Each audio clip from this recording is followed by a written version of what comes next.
all my panels aligned before I took everything apart. So there's all my shims. Kept them in their groups and labeled them so I can put everything back together how it was once it's painted. And then I don't have to worry about trying to line things up again. It should all go on properly. This is the left-hand fender. This spot I'd shown before where it's low right here. This top body line seems to be straight if you look down the length of it, but for some reason it took a hit here and pushed that down.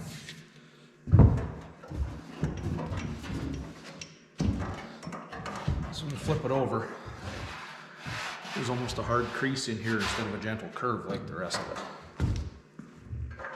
So I'm just going to start with a rubber mallet and see if I can't work that out a little bit.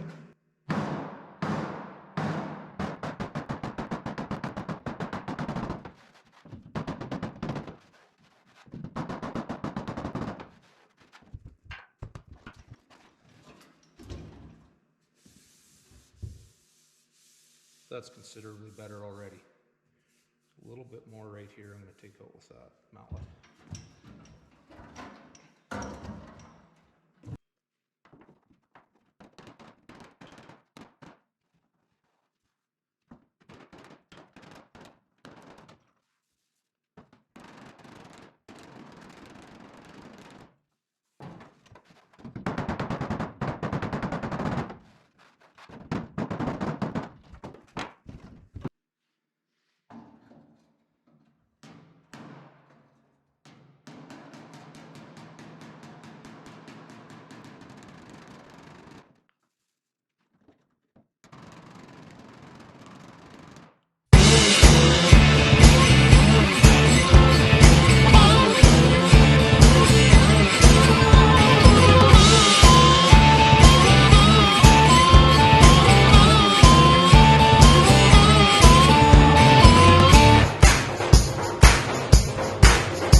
Making some progress.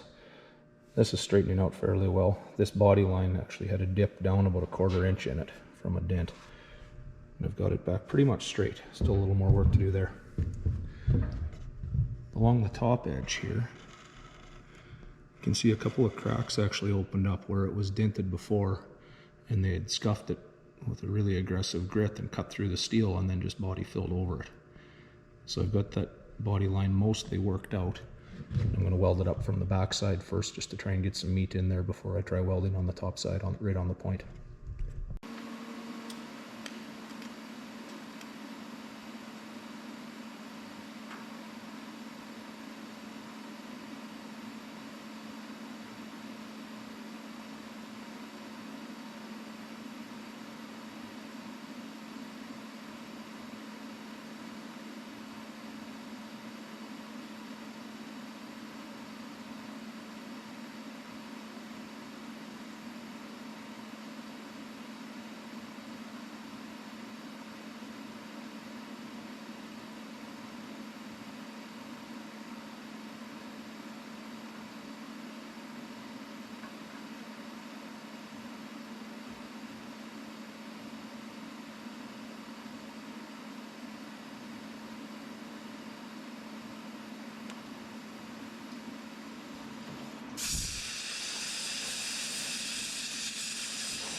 Not the prettiest weld, but it filled it up, sealed the crack, and we'll give it some thickness on the back so I can weld the other side.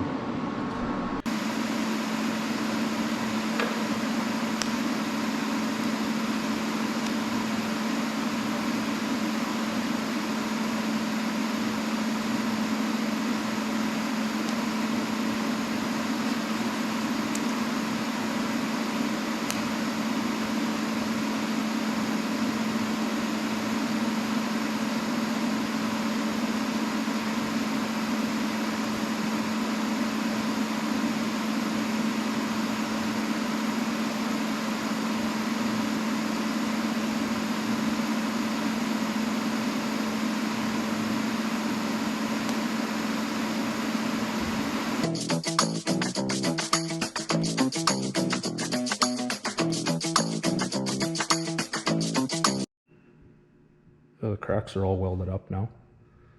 A little bit of sanding done. Back to the hammer and dolly.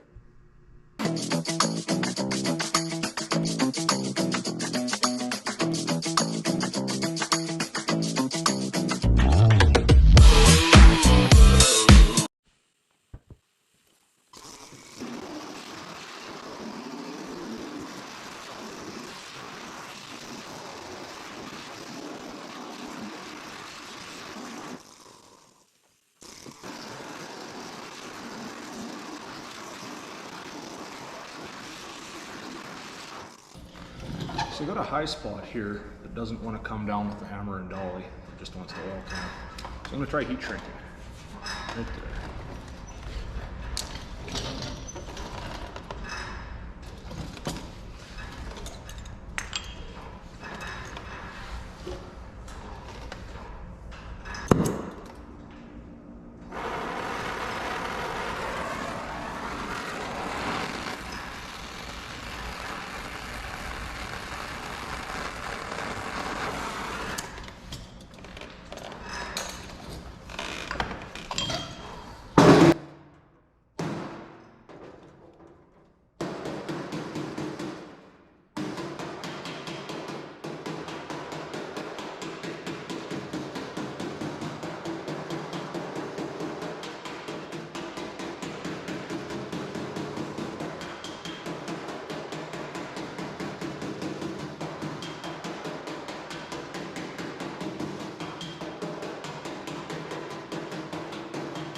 That helped. I'm going to give it one more try.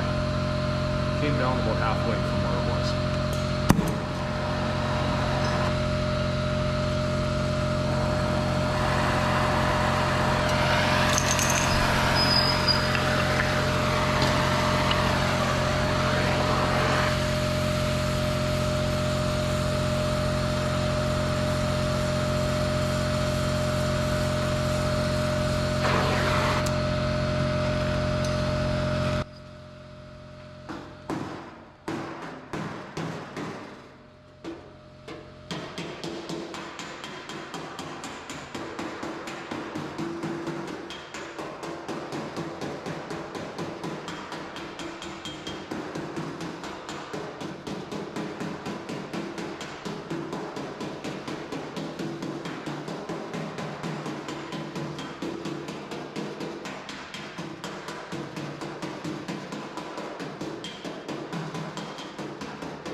There, it needs a little more hammer and dolly work to smooth it out, but that took that peak out of it.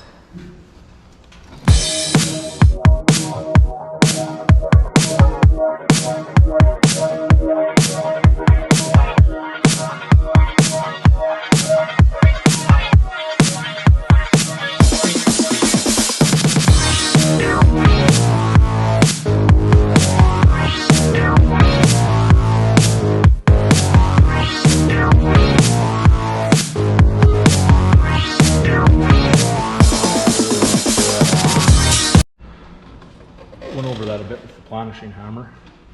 That's about as good as I'm going to get it. That's the extent of my hammer and dolly skills. I haven't done a whole lot of that yet.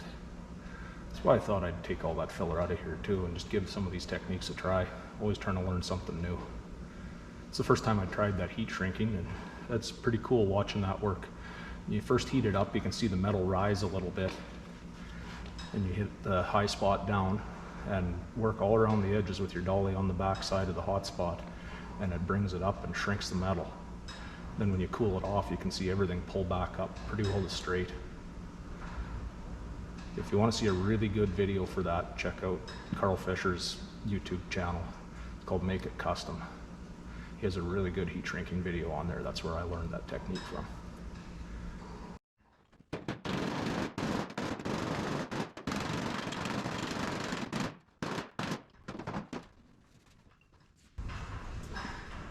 Got a different dolly with a little bit better edge on it.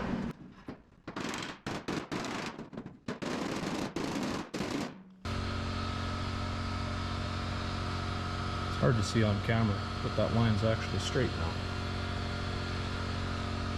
A few little bits of filler to dig out of there yet. There's so many gouges from when it was prepped before. They really dug into these fenders with a sander or grinder. So the guy will never get a perfectly smooth metal finished. So that wraps up the metal work on the front fenders. All those little divots, I dug all the filler and paint out of them with a razor blade and sanded them out.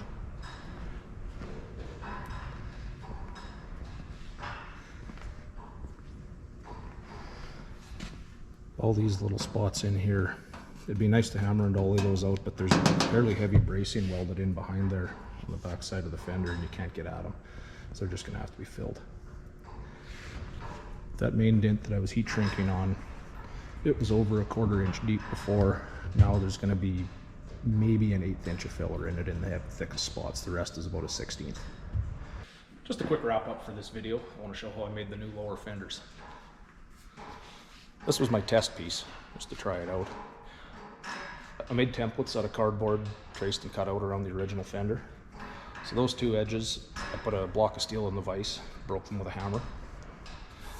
To get the profile in it, I used the shrinker stretcher. And on the pieces that actually went on the car, I made them another inch longer so that I could break this edge over as well and shrink and stretch that. And then that wrapped right around the back edge like the original piece was on the fender. I had to get a little more profile in the middle on those, so I used the hammer and sandbag, got the rough profile into it, and then put it on the English wheel to smooth it out and get the rest of the shape into it. That bottom edge on the final pieces I did in the metal brake to get a sharper edge here, and then made pieces to go in the front corner here to fill it up, weld it all solid. In relation to where this sits on the car, that goes right up into the lower body line on the fender, and it was butt welded on with a TIG welder. That's going to do it for this video. Please like, share, subscribe, all that jazz. See you on the next one.